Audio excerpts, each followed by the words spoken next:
In this video, I will show you how to create a fire VFX from scratch in Fusion and make it follow your hand, a torch, or anything you like. And if you are new to Fusion's particle system, this is a great place to start. By the end, you will have a solid base to create some really cool effects. So let's get started. Drop a Fusion COM on your timeline and open it in Fusion. Now, Fusion's particle nodes work in 3D, so we have to arrange them in a certain way. To create particles, you need at least two nodes, a P emitter and a P render. The P emitter is where all particles are born. It's basically the source. And even though particles live in 3D, in P render you can choose to output them as 2D or 3D. First, let's define where the particles should be born. I will go to region and set it to mesh. This lets me connect a shape 3D node so I can fully control the spawn area. I will use a cylinder shape, load it into the viewer, reduce the radius a bit, and bring the height all the way down, but not zero. Now increase the base subdivision slightly. This just makes the particles spread more evenly. No need to touch height subdivisions since the cylinder is flat. I will enable bottom so it becomes a flat disk. This way the particles feel like they are coming straight out of the palm. Alright, birthplace is done. Now let's define how particles look, move, and die. Go to the style tab in the P emitter, set the style to blob, and pick a base color that feels like fire.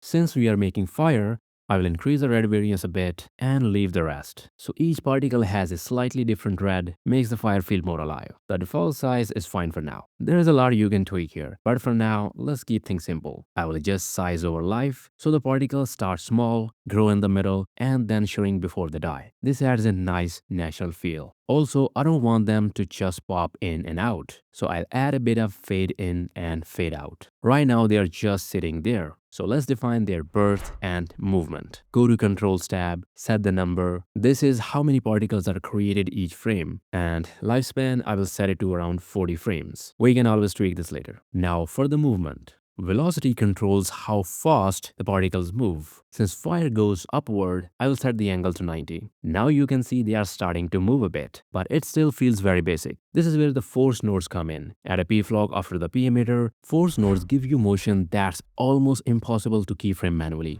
Set the flock number to 8. This means each particle looks at its 8 nearest neighbors and adjusts its movement. Attract strength pulls particles together, and repel strength pushes them apart. I will adjust the space value as well. This controls how close or far particles stay from each other. Next, add a merge 3D after P-render and connect a camera 3D.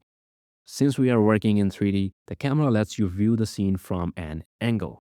The kind of angle that should match the footage that you will use later. At this point, the fire effect is almost done, but everything is still in 3D, and we can directly connect this to 2D nodes. So we add a render 3D at the end. This converts the whole 3D scene into 2D. So now it's ready for compositing. Right after that, I will add a glow node. For now, default settings are fine. You can preview this in the viewer or jump to the edit page and check it there. After previewing, it's always a good idea to come back and fine-tune things. But for now, let's move on and place this on a moving hand clip. Bring in your clip, connect it to media out, add a tracker after media in, go to frame where you want the tracking to start, place the tracking point on hand, and track forward. This clip doesn't have much movement, but the process is the same either way. Set the operation to match move. Now I will add a transform node after glow, just for a global control, and connect it to the green input of the tracker. If the flame looks too small, don't scale it with transform. Instead, go back to the shape 3D node,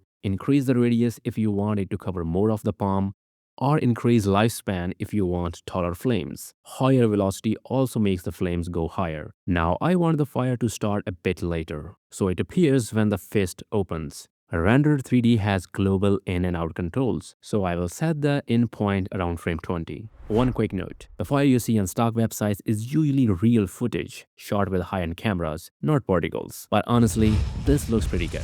If you learned something from this, give a video a like and subscribe for more videos like this.